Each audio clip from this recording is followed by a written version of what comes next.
Hello guys, welcome to my channel. তো এখন আমরা কথা বলবো হচ্ছে 2014 সালে মুক্তি পাওয়া একটা সিনেমা নিয়ে, যেটার নাম হচ্ছে খাদ, যেটা ডিরেকশন দিয়েছে কৌশিক গাঙ্গুলি। এটা এসবিএফ থেকে এসেছিলো। আর এই সিনেমাটাতে IMDb রেটিং হচ্ছে 7.3।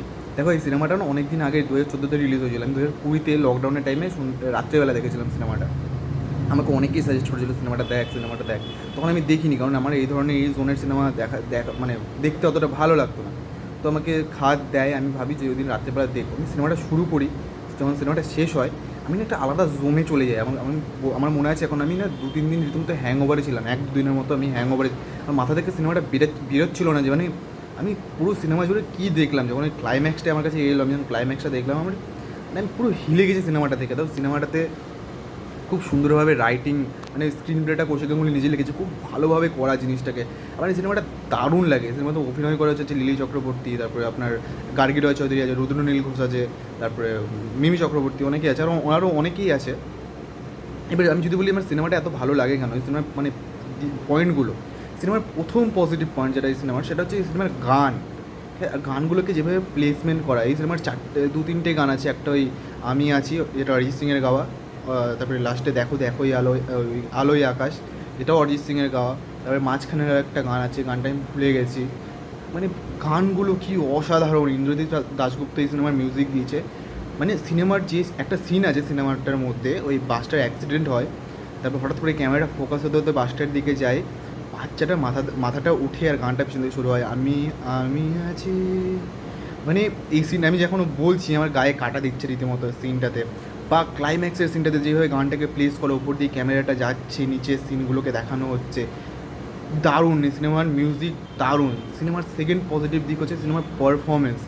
কৌশিক গাঙ্গুলি নিজেই সিনেমাটার মধ্যে হচ্ছে তার পারফরমেন্স। আর এই পারফরমেন্সের মধ্যে সব থেকে ভালো যদি কারো পারফরমেন্স থাকে, সেটা বাস কন্ডাক্টরের, যেটা রুদ্রনীল ঘোষ প্লে করেছে। সে জাস্ট অনবদ্য অভিনয় করেছে। তুমি তাকে দেখে সেই মানে তাকে দেখে কোথাও মনেই হচ্ছে না সে বাস কন্ডাক্টর না। মানে সে সেইভাবে যেভাবে জিনিসটাকে পোর্ট্রেট করেছে, নিজেকে যেভাবে এনেছে সিনেমাটার মধ্যে, দারুণ দারুণ। এটা ডিরেক্টর যতটা হাত, ততটা অভিনয় করারও একটা ব্যাপার আছে, যেটা রুনিল ঘোষ সিনেমাতে করেছে। সিনেমার প্রতিটা ক্যারেক্টারের একটা সিন আছে, ওই লোকটার নামটা আমি ভুলে গেছি, যে একটু মানে কী বলো ওটাকে, প্যারালাইজ টাইপের। সবাইকে বলা হয় যে একটু একটা যার কাছে যা যা খাবার আছে সে এখানে এসে দাও, এটা সেটা জমা করে সবাই মধ্যে ভাগ করে খাওয়াবে। কেউ দিচ্ছিল না। সেই ছেলেটা মানে ওই লোকটা কথা বলতে পারে না, শুনতে মানে কিছু মানে প্যারালাইজড, সে এসে সবার প্রথমে তার খাবারটা দেয়, তাদেরকে বিস্কুট আছে সেটা দেয়। সিনগুলো মানে এই এই যে পারফরমেন্সগুলো, অনবদ্য পারফরমেন্স। আমার না দারুণ লেগেছে এই পারফরমেন্সগুলো। সিনেমার থার্ড পজিটিভ পয়েন্ট হচ্ছে স্ক্রিন প্লে, গল্প বলার স্টাইলটা।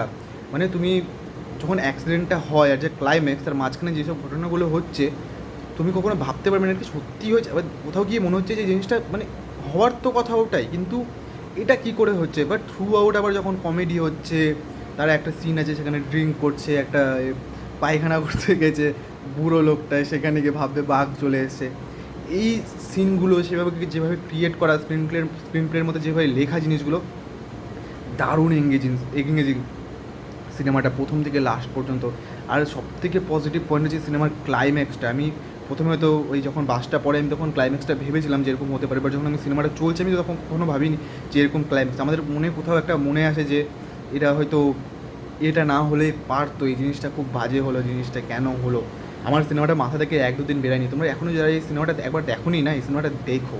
এটা আমি হাইলি রিকমেন্ড করবো। তো তোমরা যদি বাংলা সিনেমার ফ্যান হয়ে থাকো, বা বাংলা সিনেমা তোমরা বলো যদি খারাপ, এই সিনেমাটা একবার দেখো, দেখতে তোমার দারুণ লাগবে। এই সিনেমাটা দারুণ, আমি তোমাদের কথা দিচ্ছি সিনেমাটা দারুণ লাগবে। তো এই ছিল রিভিউ। আর যদি ভালো লেগে থাকে like, share and subscribe. Tata.